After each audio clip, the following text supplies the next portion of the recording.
Hey there, it's Riley from riffninja.com. I'm here today to show you the Muse song Psycho. It came out a couple months ago, and the album came out a little while ago as well, so I figured why not show you guys how to play it.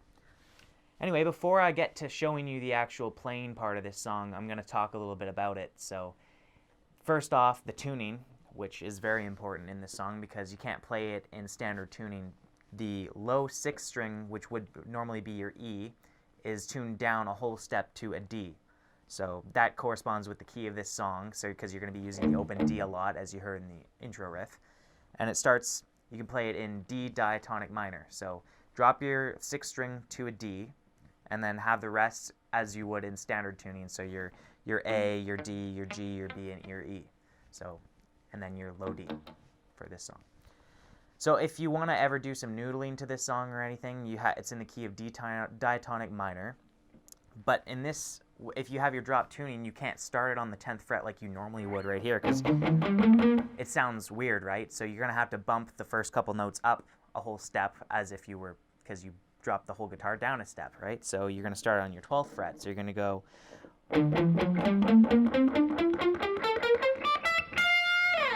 So that would be your scale that you would be playing if you want to noodle around over it or anything like that. The next thing I want to say about this song is it is in triplet feel, which a lot of people don't understand what triplet feel is, but I will explain to you exactly what it is. It's basically, this song kind of goes between a shuffle and a triplet feel. So you'll hear, I'm sure you've heard that a lot, but in this song it has kind of a combination of the two. So I'll get more on that later when we get to the verse, which is where that's going to be. So, but as for now, I'm going to be focusing on the intro.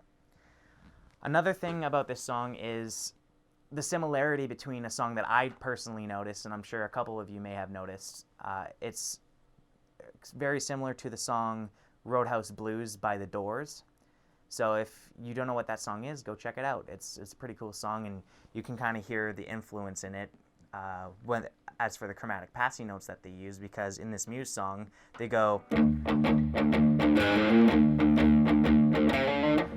They kind of use that, they kind of really enhance that chromatic passing note. They use it as kind of a hammer-on, but the Doors song, they kind of do a slide, so they go... So that's kind of the difference between the two, right? So anyway, back to the intro. The song starts on your open D, so you're going to be starting the song like you heard me in the intro, going from the D to the G to the F, from the F to the G. So let's just start with that. You're going to go, I'm going to play it really quickly in normal time just so you kind of hear the riff again. So it goes...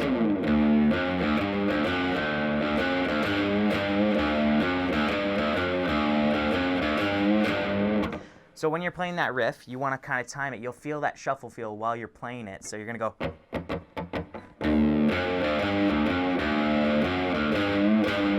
So when you're going from your D to your F, it goes...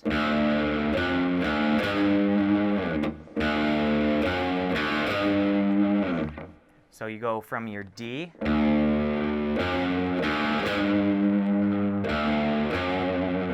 start that, you go from your D... G, open, F, D. So D, F, open, G, open, F, D.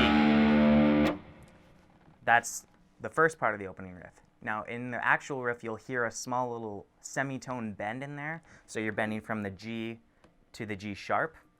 There's two ways you can do this. The original way is bending on the G up a semitone to the G sharp, but you could technically go...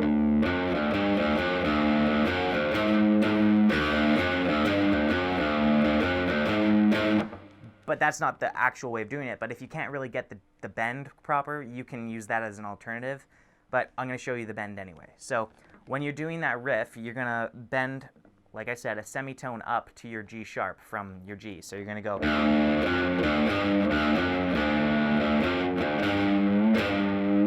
But it's going to be very sudden, so as soon as you hit that G sharp note with your ear, you're going to bend back down to your G. So I'm going to slow it down and do it one more time for you guys. So goes.